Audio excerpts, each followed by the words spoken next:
Hello, welcome to my channel. Every story starts somewhere, but this one began with an image in my mind's eye. One tiny firefly, glowing alone in the dusk, dreamed of touching the stars and lighting the sky with softness. It was such a vivid image that I knew I wanted to share it with you today. Every night before settling down amongst the broad leaves of the fern, he would look up at the stars and wish he could touch them. The thought of flying up through the endless black until he bumped his glowing bottom first into the hard edge of heaven made him shiver with excitement. Now, it's important to know that in this jungle, climbing was a very real possibility. From here, it was easy to swing across to the banyan tree, whose tangled limbs formed a leafy ceiling over the forest floor. Then it was on to the mango tree and up until he was above the highest canopies, higher than any of the other fireflies had ever flown. Higher still, and the jungle shrunk beneath him. First the trees, then the bushes, then the tall grasses swaying in the evening breeze. Soon he was so far above the ground that the forest looked like a patchwork quilt. Some perched on his shell,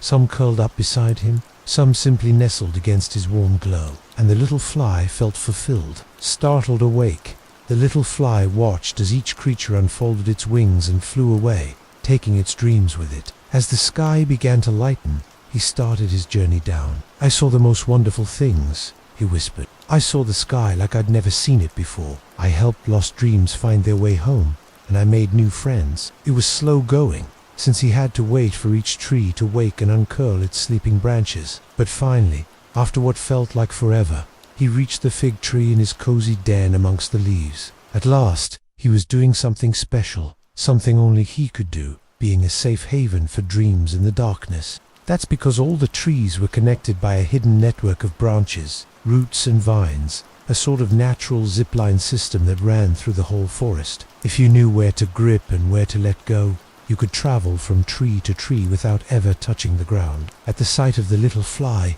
they cried out in surprise. "You went up, didn't you?" one of them exclaimed. Then the beetle with jet black wings joined them, along with the moth, the ladybug, the grasshopper and the owl. All of them hooted and buzzed and clicked their thanks to the little fly, who beamed at them, his heart full. "I knew you'd come back with a story," said another. As for the stars, well, he got to see them from his lofty perch, winking at him from above, and that was enough. "What did you see?" asked a third. So he settled into the crook of a leaf, gathered a handful of dreams in his legs, closed his eyes and waited for company. "Oh, how wonderful it would be," he would sigh, "to light the sky with my own special softness." But there was no story attached to it, just that one image. All around him, tendrils of fog swirled upwards, reaching for the moonlight grasping fingers. They rose higher and higher, faster and faster, until they were nothing but wisps of white against the velvet black. The little fly watched them go, mesmerized. He let it rest, gathering its dreams close to keep them safe. Next came a beetle with wings like polished jet, its dreams filled with stories of daring escapes and narrow escapes. The little fly listened patiently until it fell asleep, and after that, one creature after another climbed aboard, each carrying burdens of dreams. There was a moth with dreams as fragile as spider silk, a grasshopper with dreams as light and bouncy as its leaps, a ladybug whose dreams tasted faintly of cinnamon, and even an ancient, wise-looking owl whose dreams smelled of earth and rain. And when he realized what he was seeing, his heart soared with joy. These weren't fog, these were dreams. Dreams rising from the sleeping jungle, floating up towards the sky. So I had to do what any good author would do.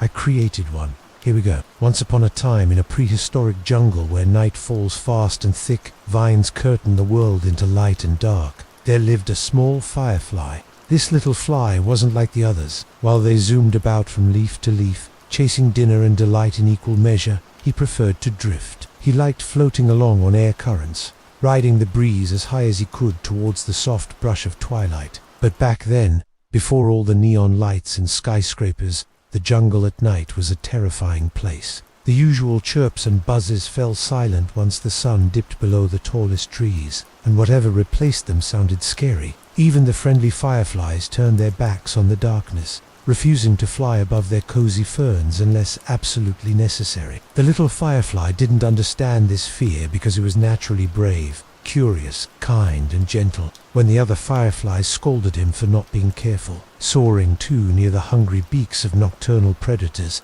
he would simply smile. He knew the owls were more afraid of him than he was of them, and truthfully, he had never been touched by anything but wind.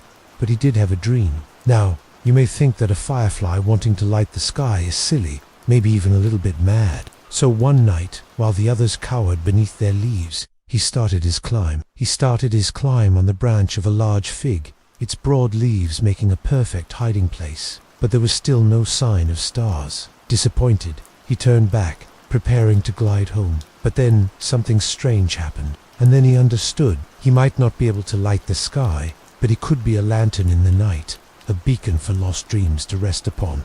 It wasn't long in coming. First, a butterfly with wings like stained glass windows floated past, its dreams heavy with pollen and honeysuckle. They came from all directions, drawn to the little fly's quiet strength and steady light.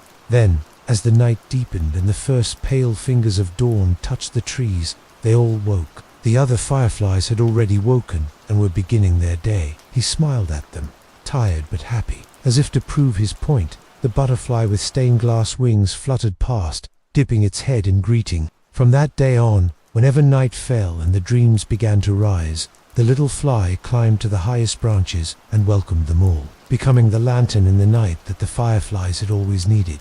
Thank you for watching. Please like and share. This is my channel.